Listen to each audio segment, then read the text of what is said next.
Hello, this is Jedi Master Daniel 96, and today I will be reviewing Rey's Survival Guide, and it is written by Jason Fry, which it doesn't really have a author's name down here like it would, but it's, if you want to find out who the author is, it is right here in the back right here.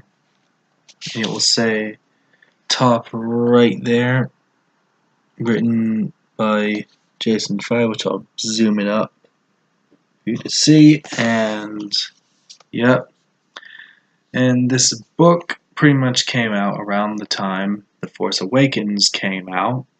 As you can see, it says from the new film The Force Awakens, and pretty much this book is like a quick and easy read. This is almost like an elementary school, middle school level reading book. You'd probably finish this thing in like a day, or like probably less than a day, to be honest. Like, you'd probably just read this thing in like you could read this thing in like one setting and you'd be done. That's how like easy the book is. It's like an easy like novel kind of thing, and it's kind of written in a more interesting way. It's kind of like Rey has like, she writes about her life on Jakku, and it's kind of like set up in like kind of notes. Like, this is like what the kind of the example how the book is formatted with all the writing. Like, that's an example on what it looks like with all, like, it's just like kind of writing and then like a bunch of notes and stuff, and that's what it looks like. And then it says on the back, a good rule for survival on Jakku, don't ask. And it says, my name is Rey. A generation ago, the Empire fought the New Republic in the Battle of Jakku.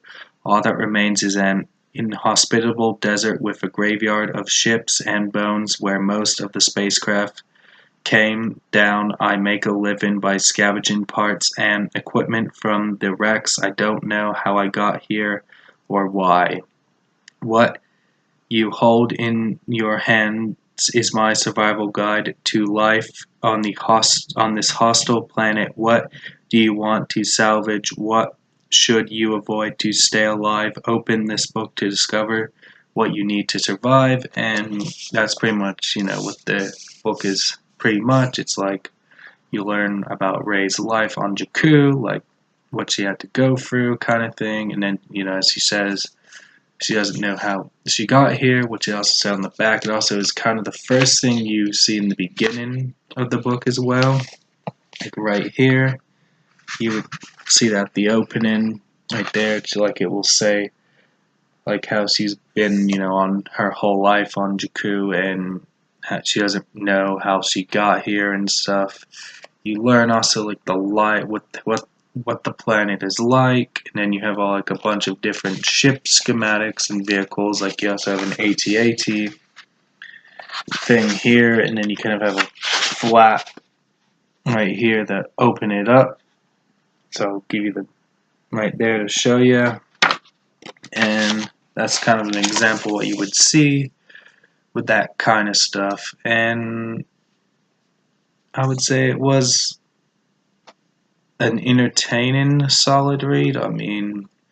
You learn, it's pretty much just like learning what Jakku is like and all that stuff. And then an interesting thing that I think I found quite interesting is that the X-Wing helmet she has in The Force Awakens is from a pilot called Dosmic Rey, and that's the X-Wing helmet she uses in The Force Awakens, and that is also the doll she has of the X-Wing pilot from The Force Awakens as well. Is from the X-Wing pilot Dosmic Rey, who fought at the Battle of Jakku, and I thought that was pretty interesting. And definitely for those, when you were constructing your Rey's parents' videos and stuff, writing all your theories, or if you're still doing Rey parents' theories after The Last Jedi, even though, we might go into depth with it with episode 9, but that's just a little sidetrack there. I'd say definitely pick this up. I'd say this is a good reference thing that you should consider maybe by doing your fan theories. Like, I'd say this is a good reference tool that you need as a good, thing to work with for your fan theories. I feel like there should have been people that should have used this, in the lead up between, like, post Force Awakens release and pre Last Jedi release, could have used this, or maybe you could even use this to get some, like, read this and then go rewatch The Force Awakens and Last Jedi and maybe find some clues and stuff, and then maybe that could be, some factors into Episode 9. That's why I'd say I'd recommend it for maybe constructing your theory ideas and stuff. And that's all I gotta say. Don't forget to like this video and subscribe to the channel, and comment what you think of this book down below, and I'll catch you guys next time with another video, and may the Force be with you.